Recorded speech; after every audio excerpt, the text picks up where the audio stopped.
My daughter-in-law, Tara, moved into my paid-off house because she was broke. I welcomed her. I fed her. I gave her my best linens. But she didn't want a mother-in-law. She wanted a servant. She tried to hide my photos. She threw out my furniture.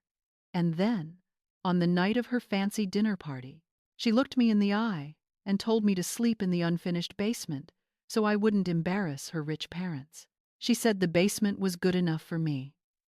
So, I decided the street was good enough for her. She thought she was the queen of the castle. She forgot that the queen is the one who holds the deed. This is how I evicted my ungrateful family, before dessert was even served. The red brick of the two-story house on Del Mar Boulevard held the heat of the day long after the sun went down. It was a sturdy heat, a reliable warmth, much like the woman who owned the bricks. Lucille Henderson sat on her front porch swing, the chains groaning rhythmically under her weight. She held a glass of iced tea, the condensation weeping onto her fingers, and watched the street. It was a good street. A quiet street. The kind of street where people swept their sidewalks on Saturday mornings and knew exactly whose car did not belong in front of whose driveway. Lucille took a sip of the unsweetened tea. She had bought this house 40 years ago. Back then, she was just starting out at the United States Postal Service, sorting mail with fingers that would ache and swell by the end of the shift. She had risen through the ranks the hard way, from the sorting floor to the service window, and finally to postmaster of the busiest branch in St. Louis. She had run that branch with the precision of a Swiss watch. If you were 1 minute late, you were written up. If your uniform was wrinkled, you were sent home. Lucille did not tolerate disorder. She did not tolerate excuses. And she certainly did not tolerate foolishness. Now, at 72 years old, she had retired to the peace she had paid for. The mortgage was burned. The roof was new. The oak floors inside were polished to a mirror shine that smelled of lemon oil and discipline. It was her sanctuary. But as she watched, the massive, orange moving truck turn the corner and rumble down the block, belching gray smoke into the pristine afternoon air, Lucille felt a knot tighten in her stomach. It was the same feeling she used to get when a blizzard was forecasted during the Christmas rush. Trouble was coming. The truck hissed to a halt right in front of her walkway, blocking the view of her hydrangeas. It was far too big. When her son, Jason, had called her 3 weeks ago, voice trembling, he had said they just needed a place to crash for a few months. He said they were bringing a few bags. He said they were putting everything else in storage. This truck was a 20-footer. This truck did not say temporary stay. This truck said invasion. The passenger door opened, and Tara stepped out. Lucille narrowed her eyes. Her daughter-in-law was wearing white linen pants and 4-inch heels to oversee a move. That told Lucille everything she needed to know about Tara's grasp on reality. Tara stood on the sidewalk, looking up at the house not with gratitude, but with the critical squint of a building inspector looking for code violation. She put her hands on her hips and sighed, a gesture so dramatic it could be seen from the porch. Jason climbed out of the driver's side. He looked tired. He looked thinner than the last time Lucille had seen him at Christmas. His shoulders were slumped, curled inward as if he were trying to make himself smaller, to take up less space in the world. He walked around the front of the truck, avoiding his mother's gaze, and went straight to Tara. Lucille set her tea down on the wicker table and stood up. Her knees popped, a reminder of 30 years on concrete floors, but she straightened her spine. She smoothed the front of her floral dress and walked down the porch steps to meet them. She would be gracious. She would be welcoming. She would be a mother. "Well," Lucille said, her voice projecting clearly across the small front lawn, "you made good time. I did not expect you until supper." Jason looked up then, a flash of relief crossing his face. "Hey, Mama!" He stepped forward to hug her, but Tara intercepted him. She placed a manicured hand on his chest, stopping him. "Jason, the ramp," Tara said. Her voice was high and tight, like a violin string stretched to the breaking point. "Make sure the movers do not scratch the dresser. It is Italian lacquer. It scratches if you look at it wrong." Jason paused, torn between his wife and his mother. He gave Lucille a weak, apologetic smile. "I better get the ramp, Mama." "Sorry." He turned back to the truck. Lucille stood there, her arms half raised for a hug that never came. She slowly lowered them. She turned her attention to Tara. "Hello, Tara," Lucille said. "Welcome to St. Louis." Tara turned, flipping her blonde hair over her shoulder. She offered a cheek, but did not move in to embrace. "Hi, Lucille. God, it is humid here. I forgot how heavy the air is in the Midwest. It feels like wearing a wet blanket." "It is good for the skin," Lucille said dryly. "Keeps you young. Come on inside. I have lemonade." Tara looked up at the brick facade of the house again. "It is certainly charming," she said, the word dripping with a distinct lack of charm. "Very historical. Jason told me it was old, but I did not realize it was this old. Do you have central air conditioning, or are we relying on window units?" "I have central air, Tara," Lucille said, holding the front door open. "I upgraded the HVAC system 5 years ago. I am not living in the dark ages." Tara walked past her, the scent of expensive vanilla perfume wafting in her wake. She stepped into the foyer and stopped immediately. She looked down at the Persian rug, a genuine silk blend Lucille had saved 2 years to buy, and wrinkled her nose. "It smells like lemon," Tara said, "and dust." "That is lemon oil," Lucille corrected her, closing the door behind them. "I polished the woodwork yesterday in preparation for your arrival. And there is no dust in this house, Tara. You could eat off the baseboards." Tara waved a hand dismissively.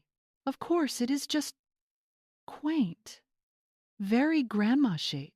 Lucille stiffened. She was a grandmother, yes, but chic was not a word she associated with the sturdy, traditional elegance of her home. She had mahogany furniture, heavy velvet drapes, and a grandfather clock that chimed every quarter hour. It was dignified. "Jason said you would be staying in the guest room," Lucille said, pointing toward the stairs. "It is the second door on the right. I put fresh linens on the bed. Egyptian cotton." Tara glanced up the stairs. "Oh, we cannot do the guest room. The bed is a queen, right? Jason and I are used to a California king. We cannot sleep touching each other.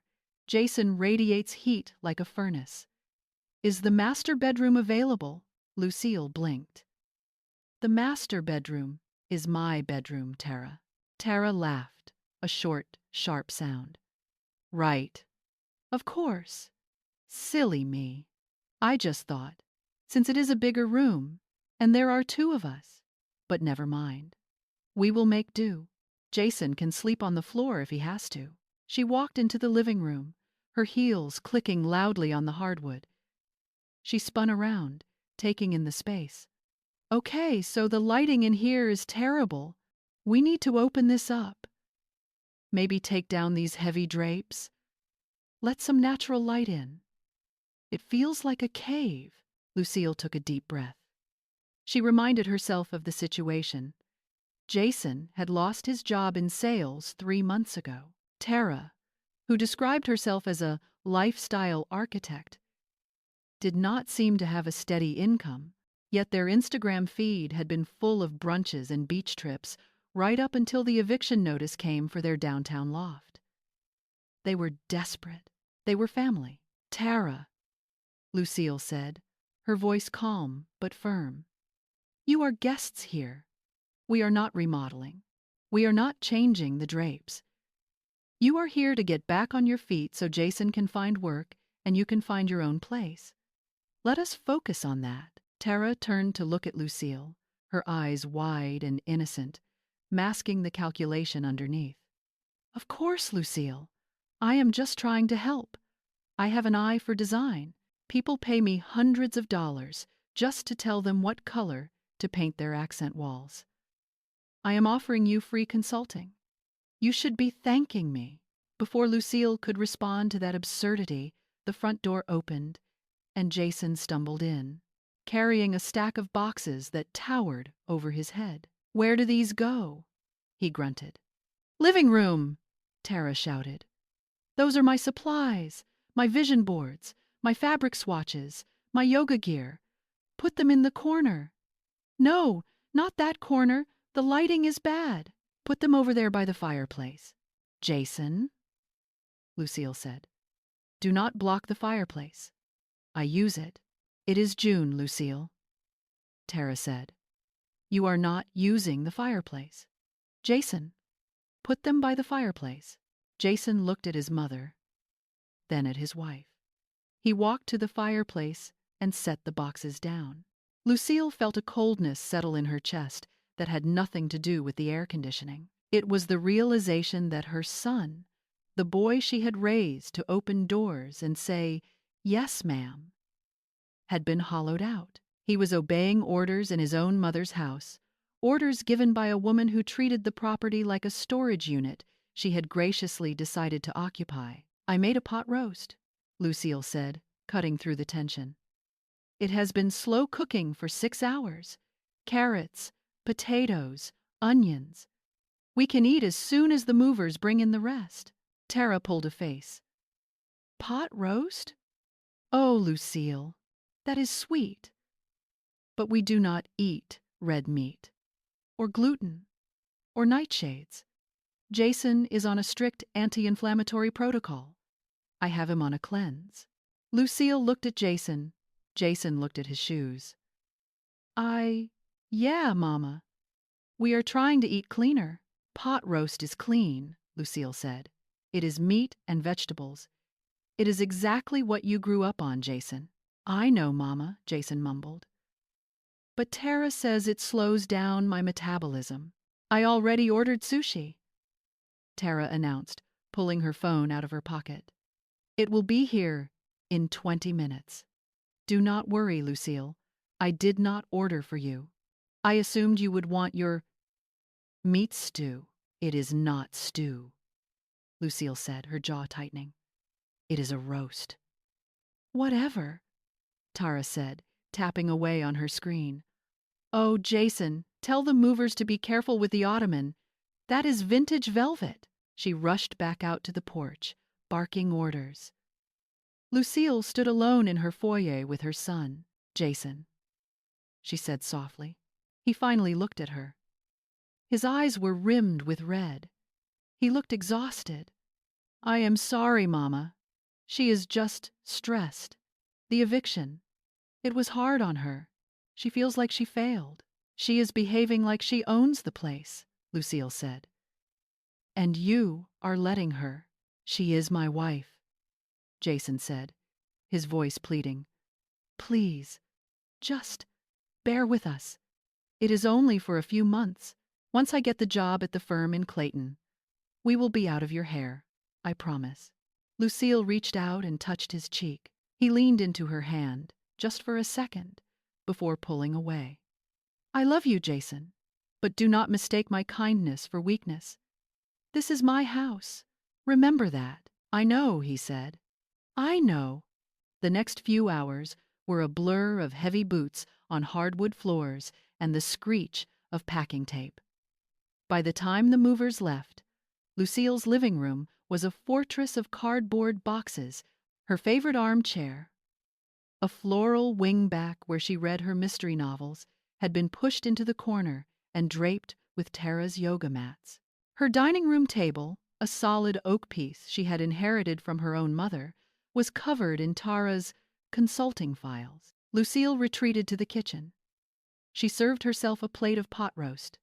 She sat at the small breakfast table in the corner and ate alone, listening to the sounds of Tara and Jason eating sushi in the living room. They were laughing now.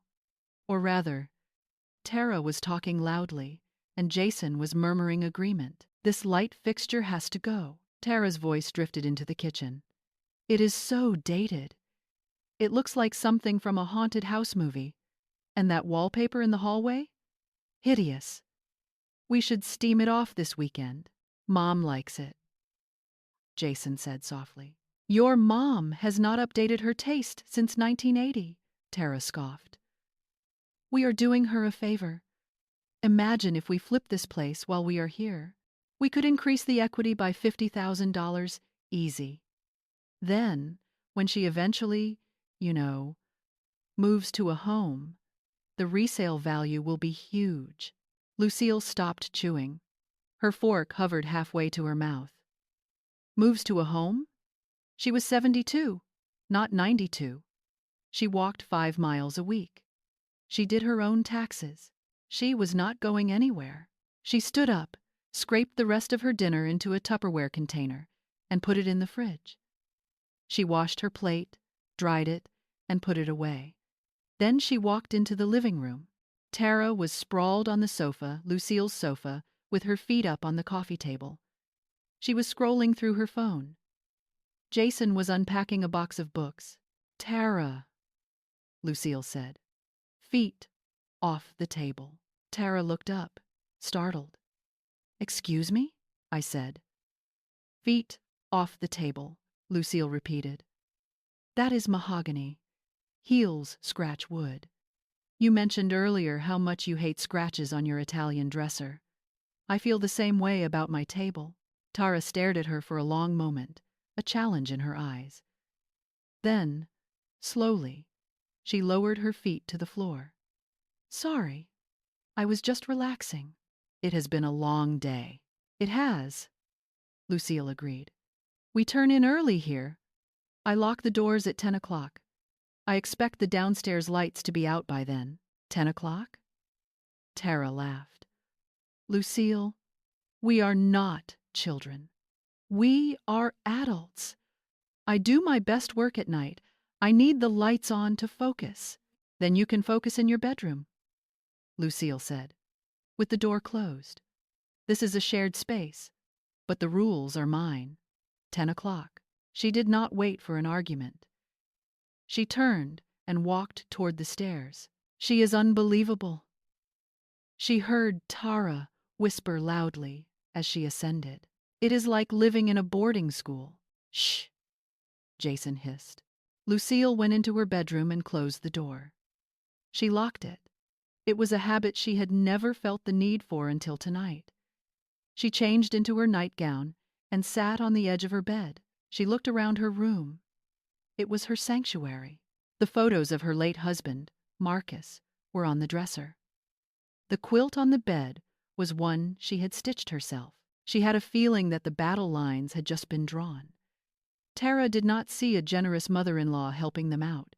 She saw a stubborn obstacle occupying a valuable asset.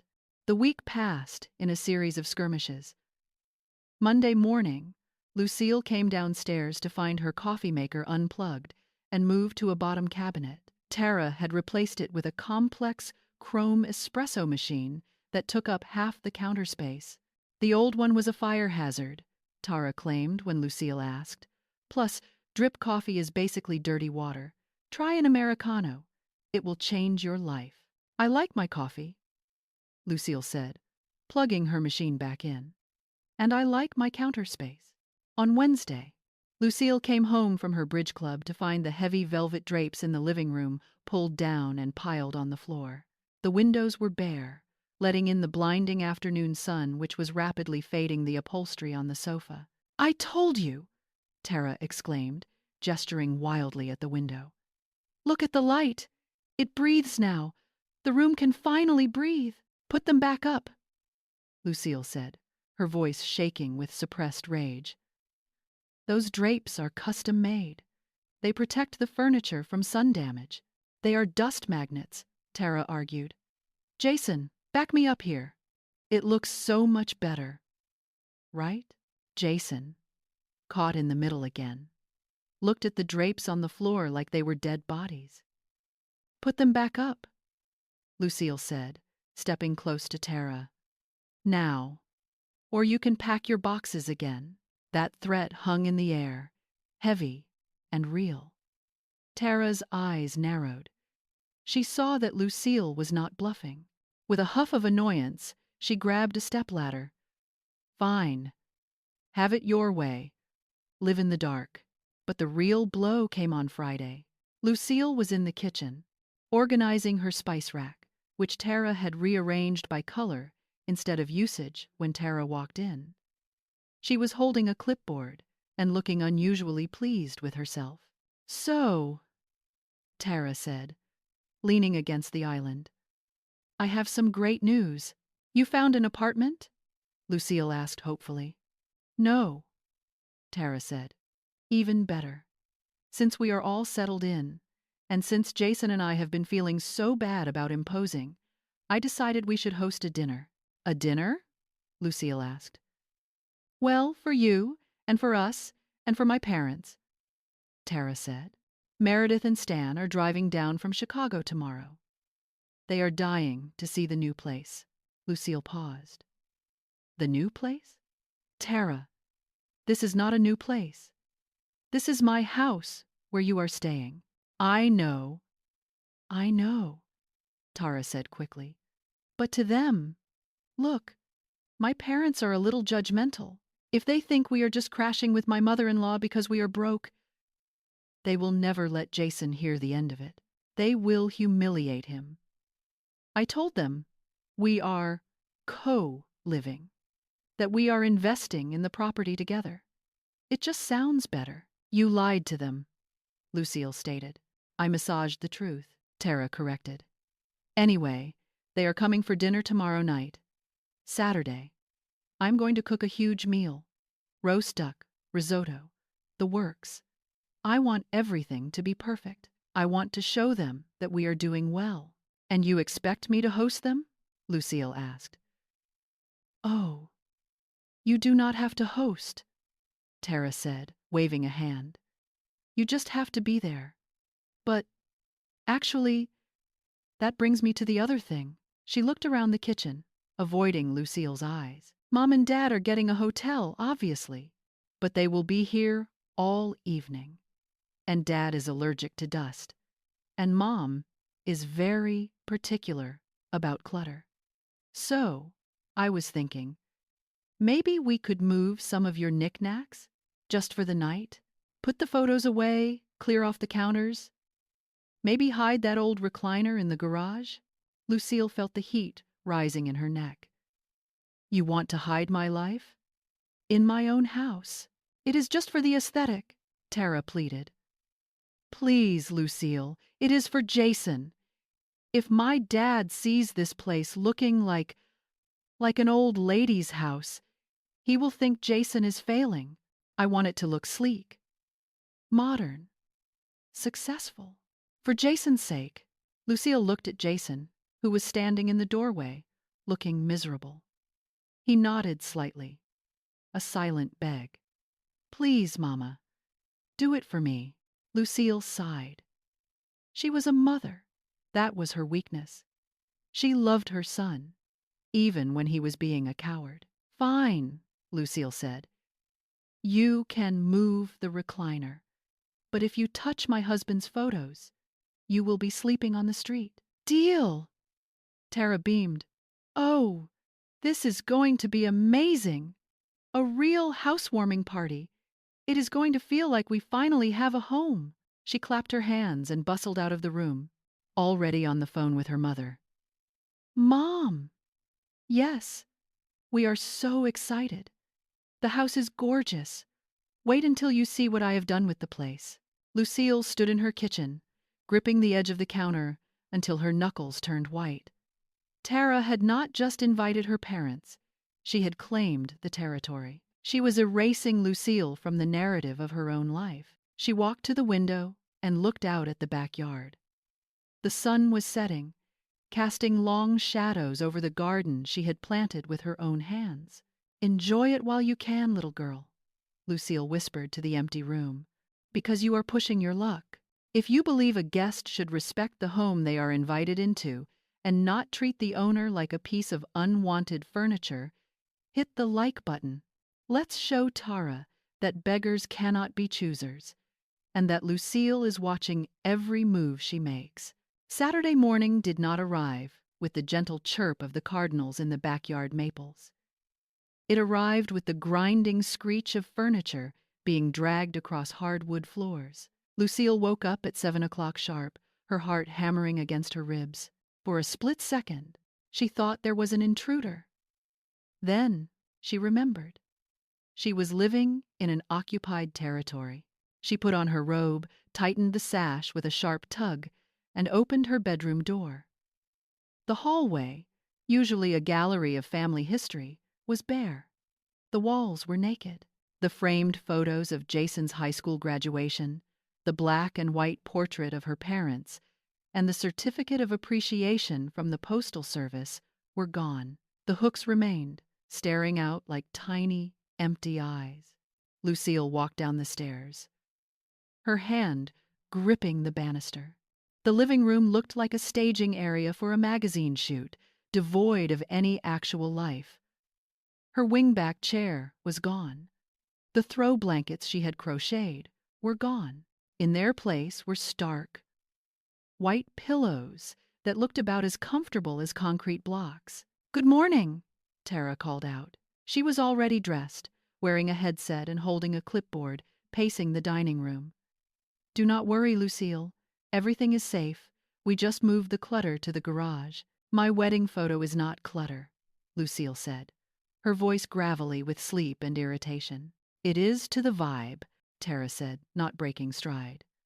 "Mom and Dad like clean lines. Minimalism. We want them to focus on the architecture, not the memories." "Oh, Jason. Move that plant to the left." "No, the other left." Jason was sweating through his t-shirt, wrestling with a massive potted fern.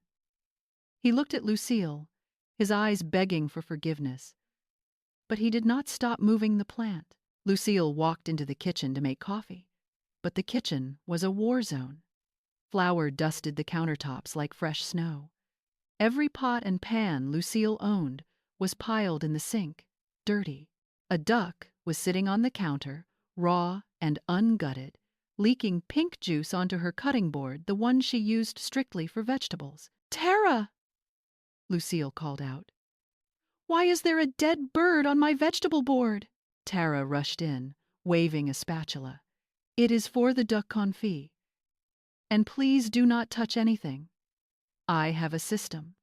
I am timing the reduction sauce to the second." "Your system involves destroying my kitchen?"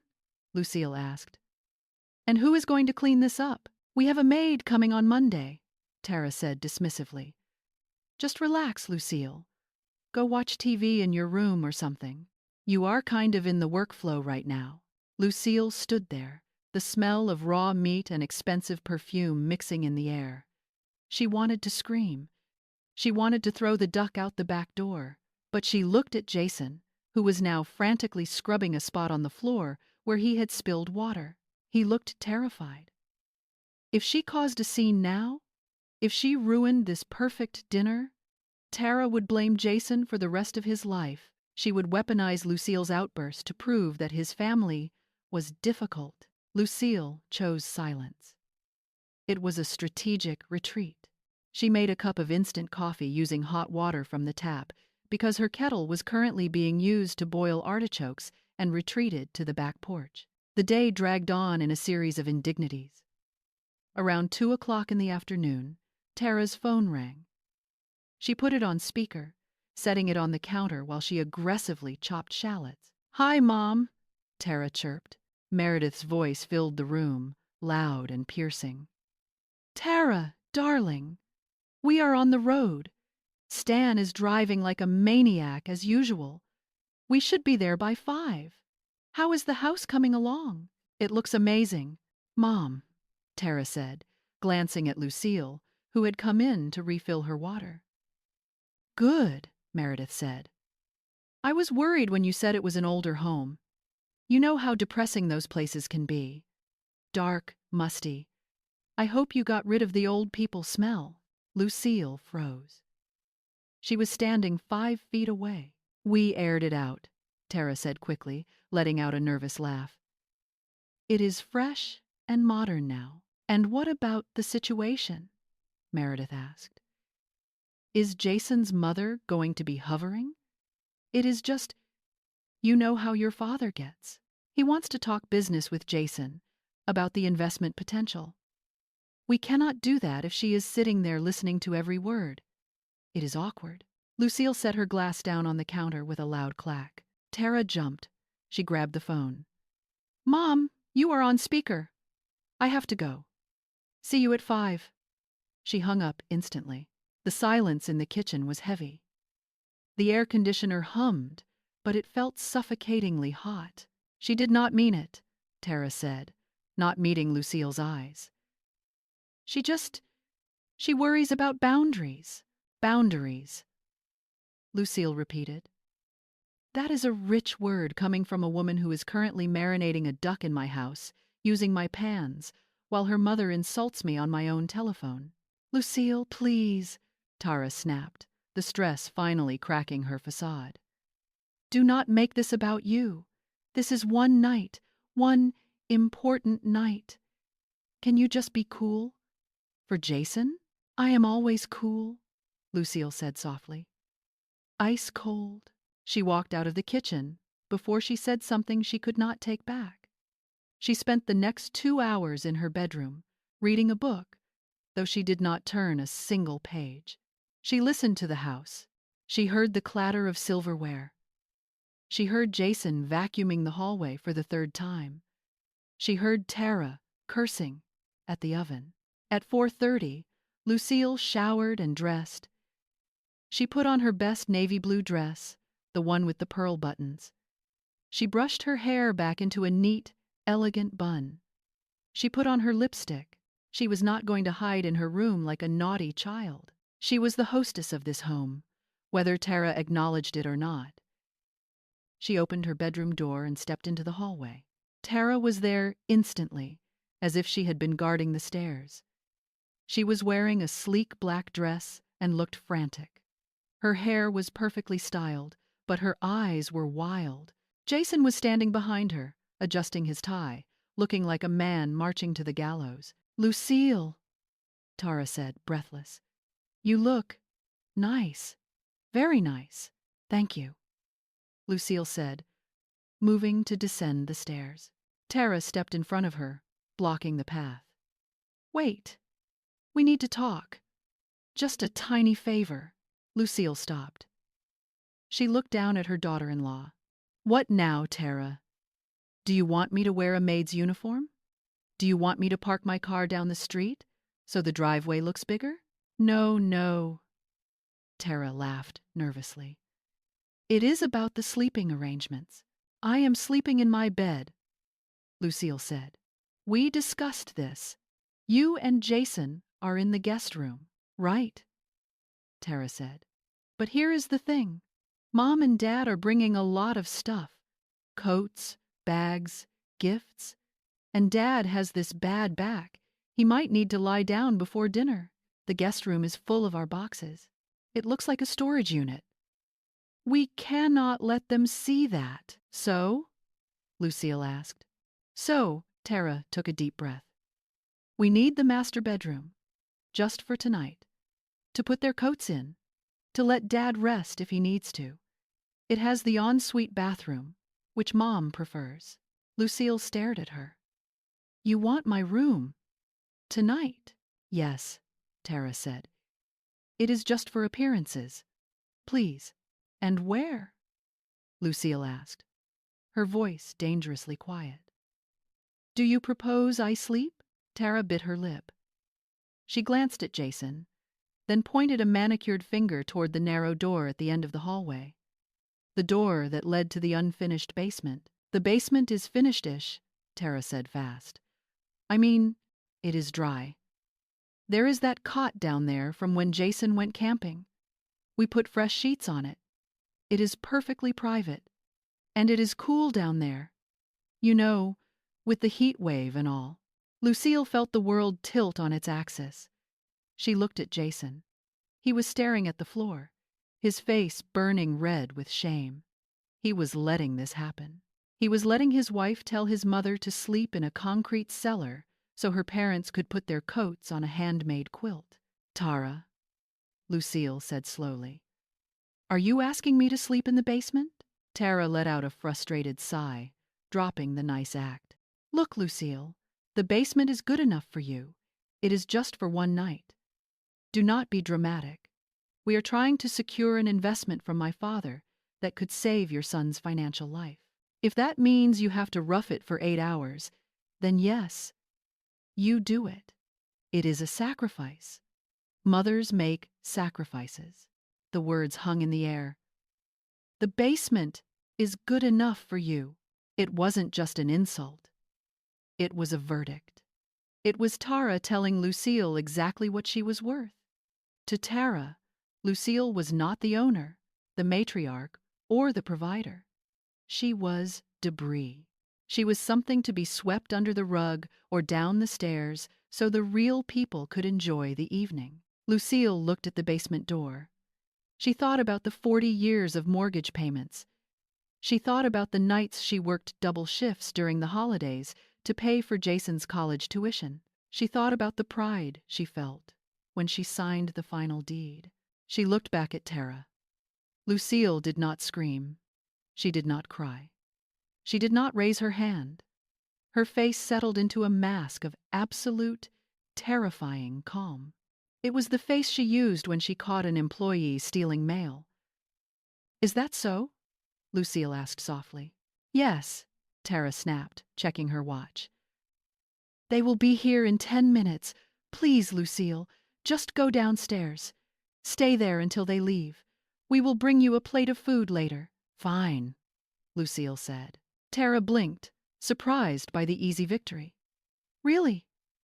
Oh, thank God. Thank you, Lucille. You are saving us. Okay, Jason, get her pillows. Lucille, just go." Now, Tara spun around and ran down the stairs to check the roast duck. Jason lingered for a second. "Mama," he whispered. "I am so sorry." "Go downstairs, Jason," Lucille said, her voice devoid of warmth. "Go help your wife." Jason fled. Lucille stood alone in the hallway.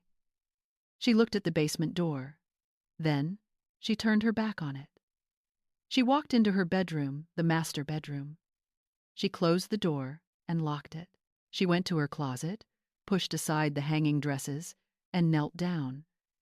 She spun the dial on her fireproof safe. Right to 24, left to 10, right to 5. The heavy door clicked open. Lucille reached inside and pulled out a thick envelope.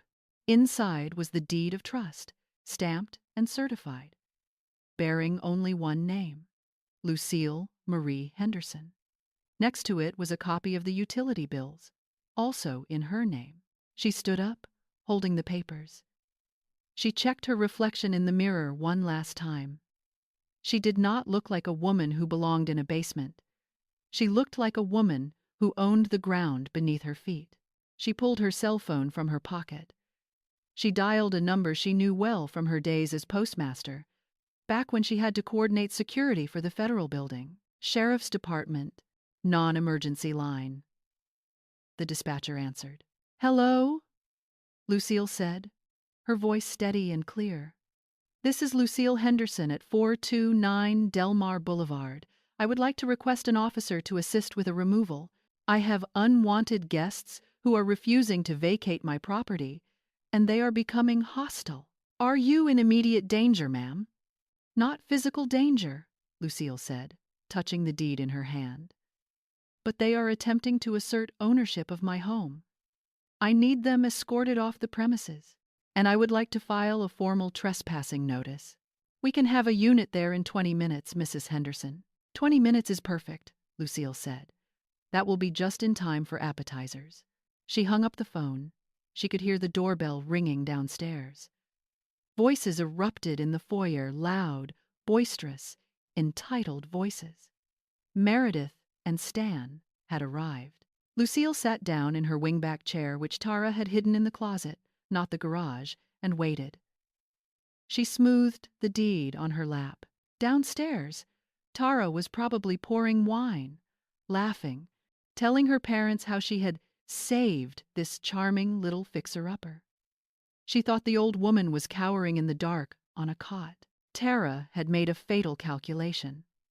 She thought the basement was a place for Lucille to hide, but Lucille knew the truth. The basement was the foundation, and if you mess with the foundation, the whole house comes crashing down. If you would have thrown Tara out the moment she pointed at that basement door, hit subscribe.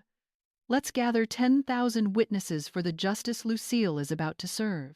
The dining room chandelier, which Tara had tried and failed to replace with a geometric modern fixture, cast a warm, golden glow over the scene below. It was a scene of perfect domestic fraud. The table was set with Lucille's fine china.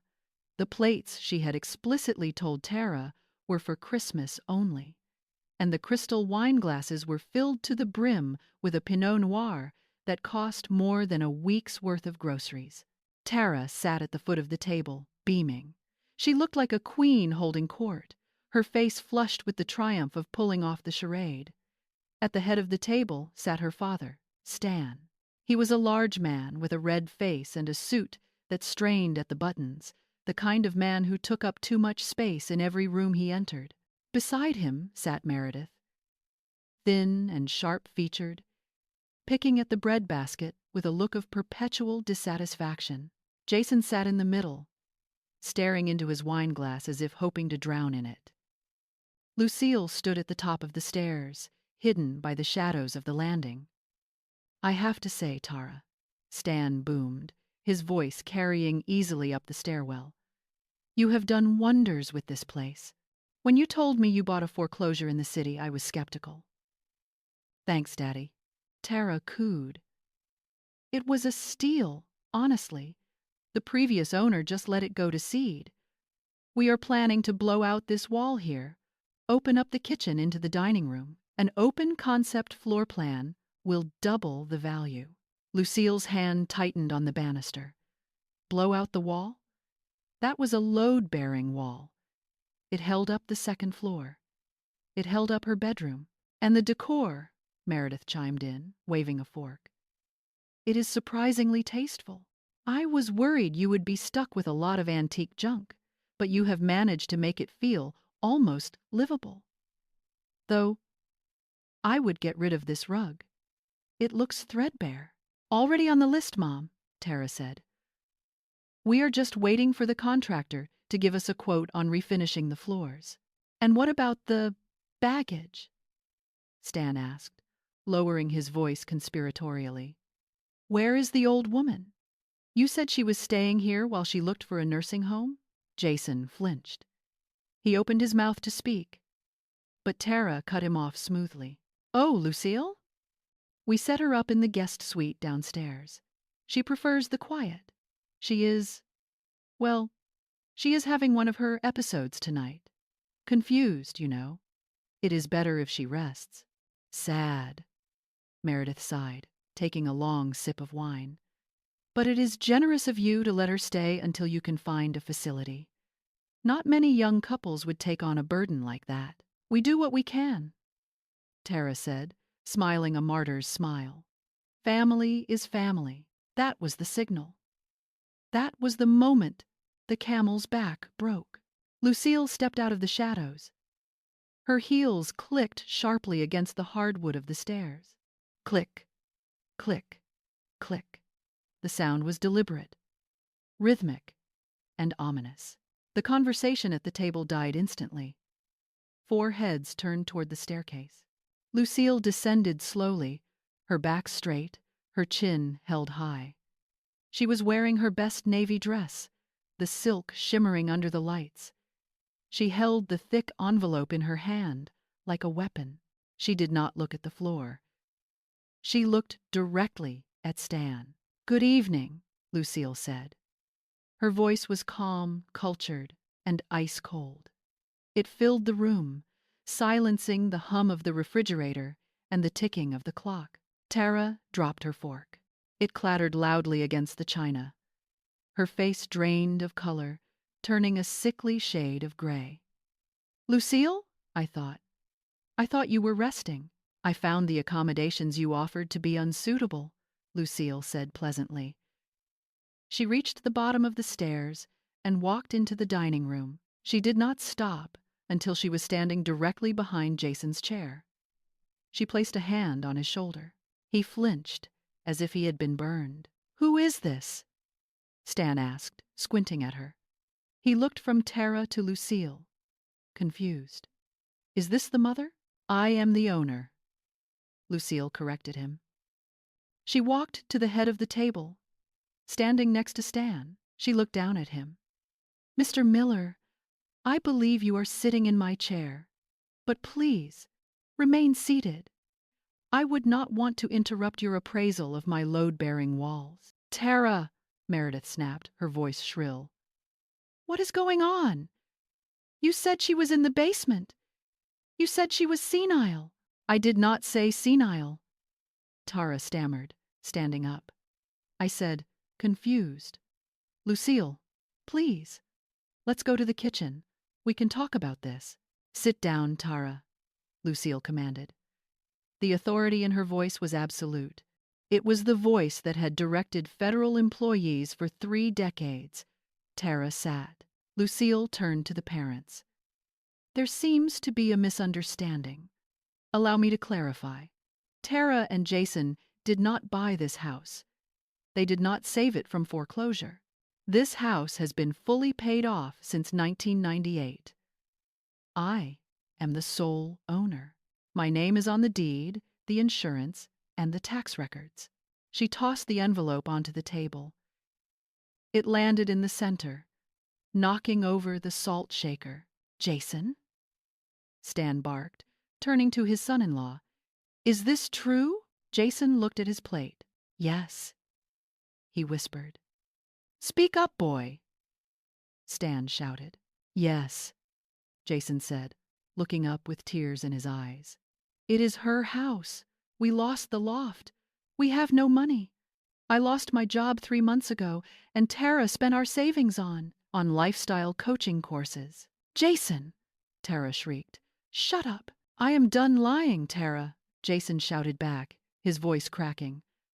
"I am tired. We are broke. We are homeless. We are living in my mother's house, eating her food, and you are treating her like garbage." The silence that followed was deafening. Meredith looked at Tara with pure horror. You are broke? But you said business was booming. You said you were expanding." "I am building a brand, Mom," Tara cried. "It takes capital. We just had a liquidity issue." "You have a reality issue," Lucille said. She picked up the bottle of wine from the table, her wine, and poured herself a glass. She took a sip. "This is a lovely vintage. I was saving it for my 75th birthday. But I suppose an eviction is a special occasion, too." "Eviction?" Stan stood up, his face turning purple. "Now wait just a minute, lady.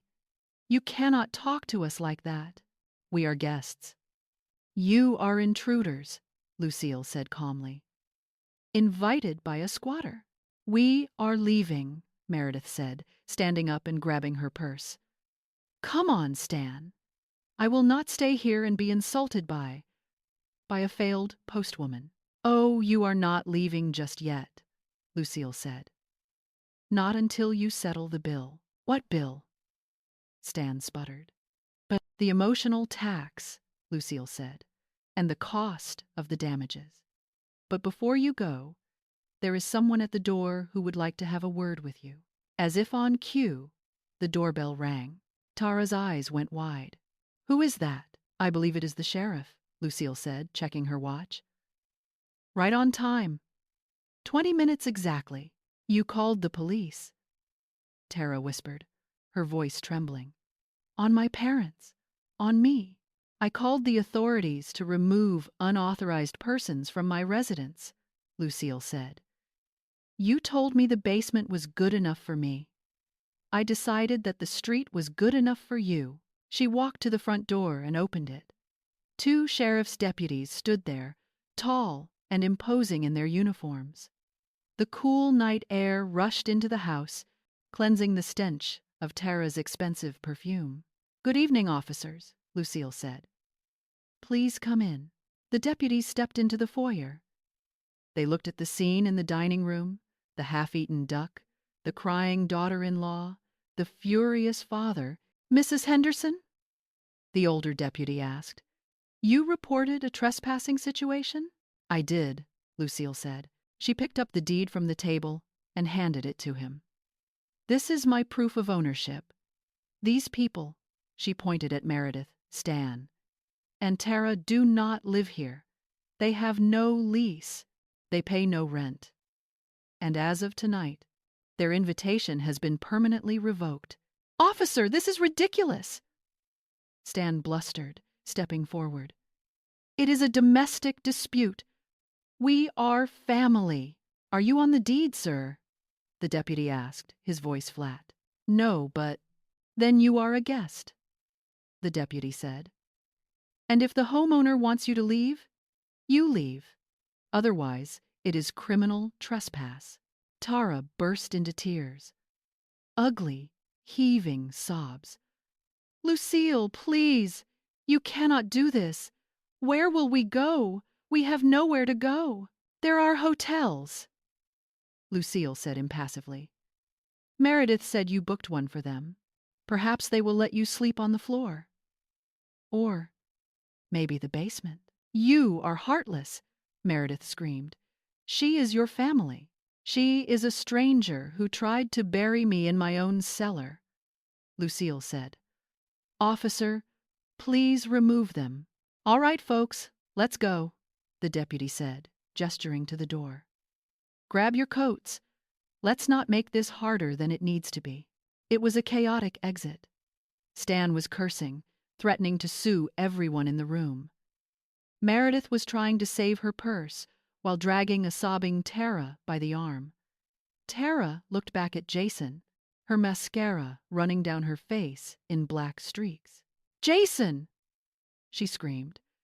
"Do something! Tell them! Tell them we live here!" Jason sat frozen in his chair. He looked at his mother. Lucille stood by the fireplace, looking like a statue of justice carved from obsidian. "Jason," Lucille said softly, "you have a choice. You are my son. You will always have a room in this house, but you cannot be married to that woman and live under my roof. If you walk out that door with her, you are on your own. If you stay, you file for divorce on Monday." Tara stopped struggling with the officer. She looked at Jason, waiting. "Jason, baby, let's go. We will figure it out." Jason looked at his wife. He looked at the way she was looking at him, not with love, but with expectation. She expected him to follow. She expected him to carry her boxes, take her abuse, and apologize for her mistakes. Then he looked at Lucille. He saw the mother who had worked double shifts, the mother who had welcomed them in, the mother who had been told to sleep in the basement and had responded by calling the law. Jason stood up. He walked over to Tara. "Here," he said, reaching into his pocket. He pulled out the keys to the rental truck. "Jason?" Tara asked, confused. "You take the truck," Jason said. "I am staying." Tara gasped. It was a sound like a balloon popping. "What? You are leaving me? Now? When I am at rock bottom?" "You dug the bottom, Tara," Jason said, his voice gaining strength. "I am done digging with you. Let's go, ma'am," the deputy said, taking Tara's arm firmly. They were marched out the front door. The shouting continued down the walkway, Meredith screeching about lawyers, Stan yelling about incompetence, and Tara just wailing. Then the heavy oak door slammed shut. The lock clicked. Silence. Beautiful, heavy silence rushed back into the house, filling the corners where the tension had been. Lucille stood by the door for a moment, listening to the truck start up outside and drive away. She waited until the sound faded completely into the night. She turned to Jason. He was still standing by the dining table, his head hanging low, his shoulders shaking. He was crying, silent tears dropping onto the tablecloth. Lucille walked over to him. She did not hug him immediately. She pulled out a chair, the one Tara had been sitting in, and sat down. "Sit," she said. Jason sat. "Eat," she said. "I cannot," he whispered. "I feel sick." "Eat the duck, Jason," Lucille said gently. "It is cooked perfectly. Tara was good at cooking. I will give her that. Do not let good food go to waste." Jason picked up his fork with a trembling hand. He took a bite. He chewed slowly. "I am sorry, Mama," he choked out. "I am so sorry. I let her. I let her disrespect you. I let her take over." "Yes, you did," Lucille said. She poured more wine into her glass. "And you will spend a long time making up for it. You will paint the walls back to their original color. You will sand the scratches out of the table. And you will get a job, Jason. Any job, even if you have to scrub floors." "I will," Jason promised. "I will do anything." "Good," Lucille said. She took a sip of her wine. She looked around her dining room. It was messy. There were dirty dishes, spilled salt, and a chair knocked askew. But it was hers. The air was hers. The light was hers. She looked at the basement door, still closed tight. She thought about Tara's words. "The basement is good enough for you." Lucille smiled. It was a small, private smile. She cut a piece of the roast duck and brought it to her mouth. It was delicious. She had reclaimed her castle. The invaders were gone, and she had never even had to raise her voice. Lucille Henderson reclaimed her peace, her home, and her dignity without shedding a single tear. She proved that you can be generous, but you should never be a doormat. If you agree that she did the right thing by evicting the ungrateful and saving her son, comment "Not in my house" below. And if you want to see more stories where the good guys win and the entitled lose, make sure you are subscribed. Good night, and lock your doors.